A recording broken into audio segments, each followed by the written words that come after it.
नमस्कार। रिसर्च के मोर्चे पर एक नई खबर है। डीआरडीओ ने, रक्षा अनुसंधान एवं विकास संगठन यानी डीआरडीओ ने एक ऐसी दवा तैयार की है जो विकिरण के खतरे से बचाएगी। विकिरण यानी रेडिएशन। कई बार ऐसा होता है कि लोग रेडिएशन की चपेट में आ जाते हैं, जिससे उन्हें काफ़ी नुकसान होता है। और अगर यदि कोई एक बार रेडिएशन की चपेट में आ जाए तो उसका कोई प्रॉपर इलाज भी नहीं है। लेकिन ये एक ऐसी दवा है, एक ऐसा एंटीडोट उसने तैयार किया है जिसको लेने के बाद अगर आप रेडिएशन वाले इलाके में भी जाते हैं तो आपका बचाव होता है, और ये एंटीडोट रेडिएशन को शरीर में प्रवेश करने नहीं देता है।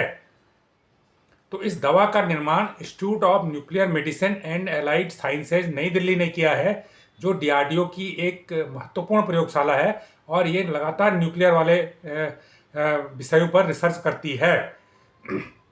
तो इस एंटीडोट के कई फायदे हैं। ये जो रक्षाकर्मी हैं, जवान हैं, उनके लिए भी महत्वपूर्ण है, लेकिन जो नागरिक क्षेत्र है उसके लिए भी ये महत्वपूर्ण है। देखिए, अगर परमाणु युद्ध होता है, कभी भगवान न करे ऐसी स्थिति पैदा हो, तो इस एंटीडोट के इस्तेमाल से विकिरण के खतरे से बचा जा सकेगा। एक एंटीडोट अगर जवानों को दे दी जाए या रक्षा कर्मियों को दे दी जाए तो वो विकिरण के खतरे से बच सकेंगे। इवन ऐसी स्थिति में पब्लिक को भी देना पड़ सकता है। दूसरी बात, अगर किसी, हमारे देश में बहुत सारे परमाणु संयंत्र भी हैं जहाँ पर बिजली पैदा होती है, उसमें भी कभी कभी लीकेज की समस्या हो सकती है। मान लो वहाँ से रेडिएशन लीक होता है, तो ऐसी स्थिति में ये एंटीडोट काम करता है। तो इसका मतलब क्या हुआ कि वहाँ पर जो लोग काम करते हैं उनको अगर इसका एंटीडोट दे दिया जाए एक बार, तो ये विकिरण को शरीर में प्रवेश करने से रोक देता है।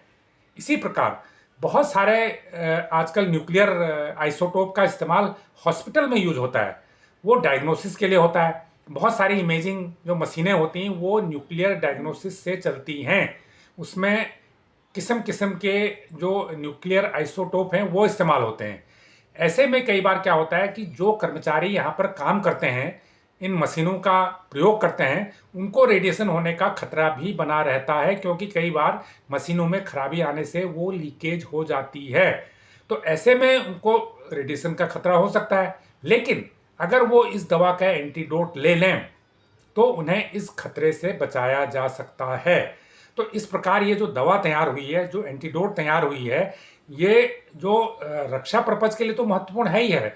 जो डिफेंस, जो नॉन डिफेंस पर्पज हैं, जो सिविल पर्पज है, नागरिकों के लिए भी ये बहुत महत्वपूर्ण है। और सबसे बड़ी बात है कि इस प्रकार के एंटीडोट कुछ ही देश तैयार कर पाए हैं। अमेरिका के पास है, रसिया के पास है, जर्मनी के पास है, फ्रांस के पास है, अल्जीरिया के पास है, तो अर्जेंटीना के पास है, ब्राज़ील के पास है। कुछ एक दर्जन देश भी नहीं हैं जिनके पास इस तरह का एंटीडोट बनाने की क्षमता है।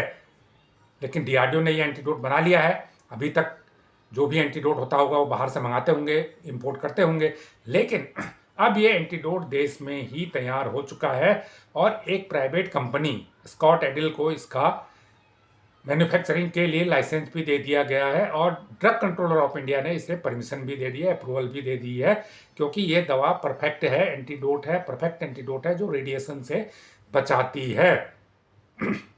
जैसे मैंने बताया कि दवा का महत्व इसलिए भी ज़्यादा है क्योंकि जब रेडिएशन की चपेट में व्यक्ति आ जाता है तो उसका कोई प्रॉपर इलाज नहीं है, उसके ट्रीटमेंट के लिए प्रॉपर दवा नहीं है। लेकिन इस तरह का एंटीडोट रेडिएशन से बचाव जरूर कर सकता है।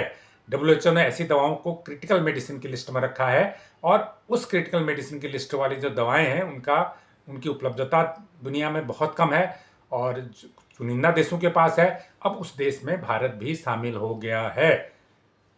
तो ये एक बड़ी उपलब्धि है, रिसर्च के क्षेत्र में एक बड़ी उपलब्धि है। और हमारी जो रक्षा तैयारियां हैं, हम जानते हैं जैसे भारत के पास न्यूक्लियर बम भी है, लेकिन भारत की नीति स्पष्ट है कि हम न्यूक्लियर बम का इस्तेमाल तभी करेंगे जब हमें आत्मरक्षा के लिए बहुत ज़रूरी हो जाएगा, और पहले हम इसका इस्तेमाल नहीं करेंगे। तो ये भारत की नीति है। लेकिन फिर भी कभी कोई ऐसी स्थिति आती है तो हमारी रक्षा तैयारियां पूरी होनी चाहिए, और उस दिशा में भी ये एक महत्वपूर्ण कदम है।